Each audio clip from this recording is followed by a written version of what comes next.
Qu'est-ce que l'ancrage? On parle aussi d'enracinement. Alors je vais commencer par la définition et à la fin de l'audio, j'amplifierai le ressenti d'un bon ancrage pour que vous puissiez faire la différence. Et je finirai par un soin avec mon bol de cristal et mon tambour. On vous a sûrement dit que vous manquiez d'ancrage. Concrètement, qu'est-ce que ça veut dire? Être bien ancré, c'est être bien présent dans son corps, dans son enveloppe physique éthérique, et avoir de l'énergie vitale pour être dans l'action.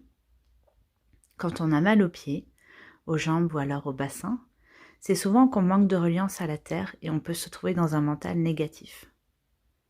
S'ancrer, c'est la connexion au vivant, à la matière, au moment présent dans l'ici et maintenant, et aussi trouver un équilibre entre le matériel et le spirituel. On peut imaginer que le matériel est représenté par les chakras du bas, du premier au troisième. Le premier se situe entre les cuisses, le deuxième au-dessus du nombril et le troisième au niveau du plexus. Le spirituel, ce sont les chakras du haut, du 5e au 7e. Le 5e est au niveau de la gorge, le 6e au-dessus du nez et le 7e au-dessus de la tête. C'est le chakra du cœur qui fait le lien et qui est au centre. Son pouvoir de guérison est immense. On parle d'intelligence du cœur. Quand on guérit ces blessures qui peuvent être cristallisées dans ce chakra, cela a un impact sur tous les autres chakras. L'émeraude peut vous aider pour ce travail. C'est une pierre de guérison. C'est mieux de la choisir brute et en général, elle n'aime pas trop la présence d'autres minéraux.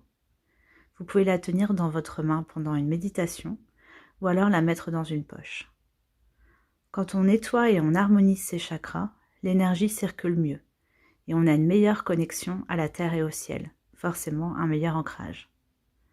Ce n'est pas toujours évident d'être bien ancré et bien centré. On peut parfois être dans des émotions négatives, surtout quand on est hypersensible. C'est important d'accueillir ce que l'on ressent et de faire une activité qui va nous aider pour notre centrage, notre alignement. Ça peut être une activité sportive que vous aimez bien, une discussion avec un ami pour vous aider à lâcher prise, de la marche en conscience dans la nature, de la création, peinture, bijoux, de la danse, du yoga, du tai chi, du qigong, des massages surtout des pieds comme la réflexologie plantaire. Les minéraux aussi peuvent vous aider, comme la tourmaline, l'hématite, l'obsidienne noire. Il y a beaucoup d'avantages à avoir un meilleur ancrage. Vous allez vous sentir plus en sécurité, plus confiant. Vous aurez plus d'énergie, moins de pensées négatives. Vous serez mieux dans votre corps et vous rebondirez plus facilement quand vous aurez des événements imprévus. On va passer à la pratique. Je vais formuler des intentions d'ancrage. N'hésitez pas à me partager en commentaire vos ressentis.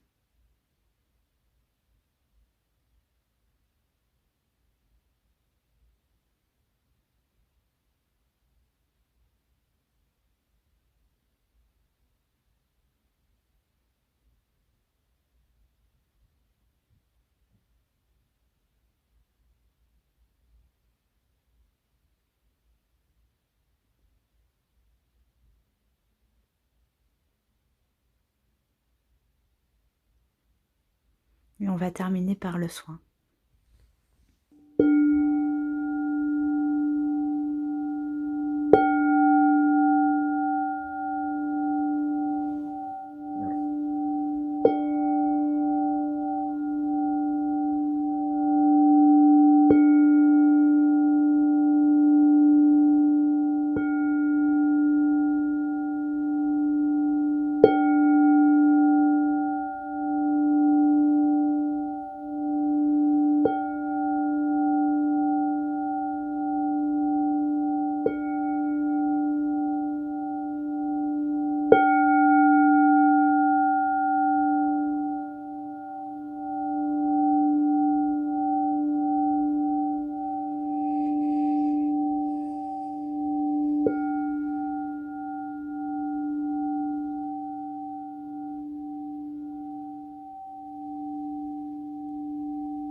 Merci d'avoir écouté cet audio. À bientôt.